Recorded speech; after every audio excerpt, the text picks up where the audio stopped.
Orthodox Yakobaya സഭാ തർക്കത്തിൽ സർക്കാരിന് ഹൈക്കോടതിയുടെ രൂക്ഷ വിമർശനം. സുപ്രീം കോടതി വിധിയാണ് നടപ്പാക്കാത്തതെന്ന് ഹൈക്കോടതി ചൂണ്ടിക്കാട്ടി. സർക്കാർ നടപടികൾ പ്രഹസനമെന്നും കോടതി വിമർശിച്ചു. കൂടുതൽ വിവരങ്ങൾ AT അശ്വതി നൽകും. അശ്വതി, സുപ്രീം കോടതി വിധി ഒരു ഭാഗത്ത്, യാക്കോബായ വിഭാഗത്തിന്റെ പ്രതിരോധം മറുഭാഗത്ത്. സർക്കാർ ഇപ്പോൾ ആകെ പ്രതിസന്ധിയിലായിരിക്കുന്ന ഒരു ഘട്ടത്തിലാണ് ഹൈക്കോടതിയിൽ നിന്നും രൂക്ഷ വിമർശനം ഉയർന്നിരിക്കുന്നത്. എന്തൊക്കെ കാര്യങ്ങളാണ് ഹൈക്കോടതി ചൂണ്ടിക്കാട്ടിയത്?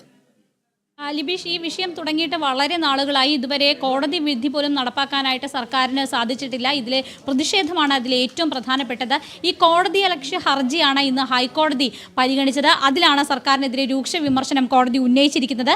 സുപ്രീം കോടതി വിധിയാണ് നടപ്പാക്കാതിരിക്കുന്നത് എന്ന് ഹൈക്കോടതി ഓർമ്മിപ്പിക്കുകയാണ്. പോലീസ് നടപടി സ്വീകരിക്കുന്നില്ലെന്ന് ഓർത്തഡോക്സ് വിഭാഗവും കോടതിയിൽ പറഞ്ഞിരിക്കുന്നു. യാക്കോബായ വിഭാഗം ശക്തമായി എതിർക്കുകയാണെന്നും സർക്കാർ കോടതിയിൽ വ്യക്തമാക്കിയിരിക്കുകയാണ്. അതായത് ഈ സർക്കാർ ഇത്തരത്തിലുള്ള നിലപാടുകൾ എടുക്കുമ്പോൾ പോലും പോലീസിൻ്റെ തന്ത്രങ്ങൾ എന്താ ചോർന്നു പോയോ എന്നതാണ് കോടതി ചോദിക്കുന്നത്. അതായത് എന്തൊക്കെ തന്ത്രങ്ങളാണ് സർക്കാർ ഇതുമായി ബന്ധപ്പെട്ട എടുത്തിരിക്കുന്നത്, ഈ വിധി നടപ്പാക്കാനായിട്ട് എടുത്തിരിക്കുന്നത്, അതെല്ലാം ആരാണ് ചോർത്തി കൊടുക്കുന്നത് തുടങ്ങിയ കാര്യങ്ങളൊക്കെയാണ്. അത്തരത്തിലുള്ള സംശയങ്ങളാണ് ഹൈക്കോടതിയുടെ ഭാഗത്തു നിന്ന് ഉണ്ടായിരിക്കുന്നത്. സർക്കാരിന് വിധി നടപ്പാക്കാൻ കഴിയുന്നില്ലെന്നാണ് AG ഇന്ന് കോടതിയിൽ അറിയിച്ചിരിക്കുന്നത്. ഭരണഘടനാ പ്രതിസന്ധി ഉണ്ടായി എന്ന് പറയേണ്ടി വരുമെന്നും കോടതി ഇപ്പോൾ വ്യക്തമാക്കിയിരിക്കുകയാണ്. വിധി നടപ്പാക്കാത്തതിനെ എതിർക്കുന്നത് എന്തിനാണെന്നും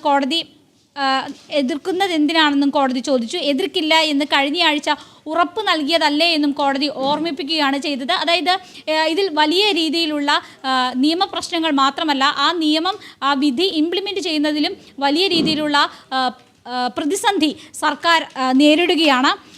എതിർക്കുന്ന കക്ഷികളുടെ പട്ടിക തയ്യാറാക്കാൻ സർക്കാരിന് നിർദ്ദേശം നൽകിയിട്ടുണ്ട്. വേണമെന്ന് വെച്ചാൽ സാധിക്കാവുന്ന കാര്യമേ ഉള്ളൂ. ഇതൊരു ഷോ മാത്രമാണ്, പോലീസ് തന്ത്രം പ്രയോഗിച്ചില്ല എന്നും കോടതി വിമർശിച്ചിരിക്കുകയാണ്. അതായത് നിരന്തരമായി ഈ പ്രതിസന്ധി ഉണ്ടാകുന്നതിനെ വലിയ രൂക്ഷ ഭാഷയിലാണ് കോടതി ഇന്ന് വിമർശിച്ചിരിക്കുന്നത്. തൃശ്ശൂർ, അങ്കമാലി ഭദ്രാസനങ്ങൾക്ക് കീഴിലുള്ള 6 പള്ളികളിലാണ് നിലവിൽ വലിയ പ്രതിസന്ധി ഉള്ളത്. പുളിന്താനം, മഴുവന്നൂർ, ഓടക്കാലി പള്ളികളിൽ വലിയ പ്രതിഷേധം അരങ്ങേറുന്നു. ഈ ഓടക്കാലി പള്ളിയിൽ ഇരുവിഭാഗങ്ങളും പള്ളിക്ക് അകത്തും പുറത്തുമായിട്ടുള്ള കുത്തിയിരിപ്പ് സമരങ്ങളും പ്രതിഷേധങ്ങളും തുടങ്ങിയിട്ട് തന്നെ ഏറെ നേരമായി. എന്തായാലും ഈ കോടതി ഈ വിഷയത്തിൽ ഒരു കൃത്യമായ നടപടിയെടുക്കും. ഒപ്പം തന്നെ സർക്കാരിന് ഇതുവരെ ഇക്കാര്യം നടപ്പാക്കാൻ സാധിക്കാത്തതിൽ, ഈ സുപ്രീം കോടതി വിധി നടപ്പാക്കാൻ സാധിക്കാത്തതിൽ തീർച്ചയായും ഹൈക്കോടതി സർക്കാരിന് ഒരു നിർദ്ദേശം നൽകാനുള്ള സാധ്യത കൂടി ഇതിനകത്തുണ്ട്. ഫിജി.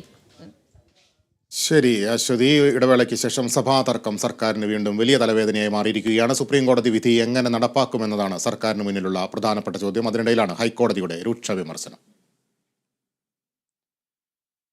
+1 സീറ്റ് പ്രതിസന്ധി ഇന്നും സഭയിൽ ഉന്നയിച്ച് പ്രതിപക്ഷം. പ്രതിസന്ധിയിൽ ശാശ്വത പരിഹാരം വേണമെന്നും ആവശ്യപ്പെട്ടു. സർക്കാർ നിയോഗിച്ച സമിതിയുടെ റിപ്പോർട്ട് കിട്ടിയാൽ ഉടൻ നടപടിയെടുക്കുമെന്ന് വിദ്യാഭ്യാസ മന്ത്രി V. ശിവൻകുട്ടി അറിയിച്ചു.